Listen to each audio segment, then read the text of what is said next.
Айтпақшыдай бізді 83% адам тіркелмей көреді екен. Бұл не деген сұмдық десеңші? Арнамызға тіркеліп, қолдап отырыңыз. Соколиный глаз Михоук ең алғаш 23-ші сериясында көрген кезімізде бұны өте мықты адамға көрсеттік, және де біз қателескен жоқпыз. Михоук ең алғашынан Шичибука екендігін білген кезімізде оны ең әлсіз деп ойлағандар да бар еді. Бірақ та ең әлсізі әрине ол емес, әлбетте. Зоро мен Михоуктың ең алғаш бір-бірін көрген кезінде екеуі де шайқасқа түскен еді. Бірақ та Михоук оны аяды ма, кішкентай ғана пышақпен шайқасқан болатын. One Piece'тағы ең қатты унизит етілген персонаждардың бірі болып қалды дәл осы моментте Зоро. Михоук қысқасын айтқан кезде жалғыз өзі жүретін адамдардың бірі екендігін білдік, яғни одинокий волк деп айтады орысша айтқан кезімізде. Михоук өте мықты қылышкер, өте айбынды, сымбатты, көрікті, денелі және де серьезный мықты персонаждардың бірі.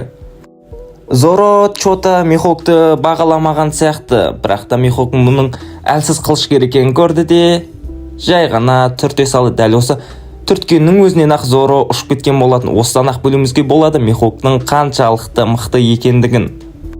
Михоук Зороға айтқан болатын, саған әлі де жаттығу керек, әйтпесе менен өліп таяқ жей беретін сияқтысың деп астарлап айтқан кезінде. Бірақ бұл ойынмен бәріміз де келісетін шығармыз. Зоро өте әлсіз болды. Оған дайындық керек. Михоуктың уровеніне жету қайда оған. Осы One Piece'та бәрі де Михоук пен Шанксты салыстыра береді. Ал сіздер қалай ойлайсыздар? Комментарияға жазып кетіңіздер. Михоук мықты ма, не болмаса Шанкс па? Өз ойларыңызды әлбетте комментарийға. Михоуктың бойы 1,98 сантиметр, ал Шанкстың бойы ровно 2 метр. One Piece'та 1,98 сантиметрлік персонаждар, олар среднийға жатады. One Piece'та бірақ бой шешпейтіндігін бәріміз де білеміз. Анау бойы таумен бірдей адамдарда, бойы құрттай адамдардан да жеңіліп қалып жатқандарын көріп жатырмыз. Михоук осыншалықты мықты персонаж бола тұра қалай ғана Багидің командасына кірді білмедік. Ол жағын әрине Ода Гений айтатын шығар, бірақ та менің ойымша Михоук өзі бөлек Йонко болғанда жарасып кетер ме еді, қалай ойлайсыздар? Әрине Михоуктың киіп жүрген киімі үстіндегі қып-қызыл, бірақ ұнататын сусыны да қып-қызыл екен. Ол әрине вино. Дәл осыны қып-қызыл виноны ұнатады екен бұл бәле. Ұстаздан шәкірт озар демекші, болашақта Зоро осы Михоукпен қайтадан реванш алса екен. Сөйтіп Зоро осы Михоукты қайтадан жеңіп өзін мықты екендігін дәлелдейтін сияқты. Михоук ешкімді де аямайтындығы көрініп тұр, себебі барлық адамның мықты болғандығын қалай ма, не болмаса шынымен де жауыз адам ба, ол жағын білмедік, әлбетте ойында не бар екендігін. Бірақ та бұның көзі бір деректерге қарасақ Имсамаға ұқсайды екен көзі. Былайнан дұрыстап қараңыздар, Имсаманың да көзін дұрыстап қарасаңыздар ұқсайды. Не болмаса бұл сәйкестік. Бұрын Михоук теңіз аңшысы деген атпен белгілі болды, және Йонколардың бірі Шанкстың қарсыласы ретінде танымал болды. Оның резиденциясы Курайгана аралы болды. Онда ол 12 жыл бойы Ророноа Зороны жаттықтырды. Бұрынғы Шичибукай крокодайлмен бірге Михоук Кросс-гилья деп аталатын ұйымды құрды, және де оның жетекшісі Баги болды.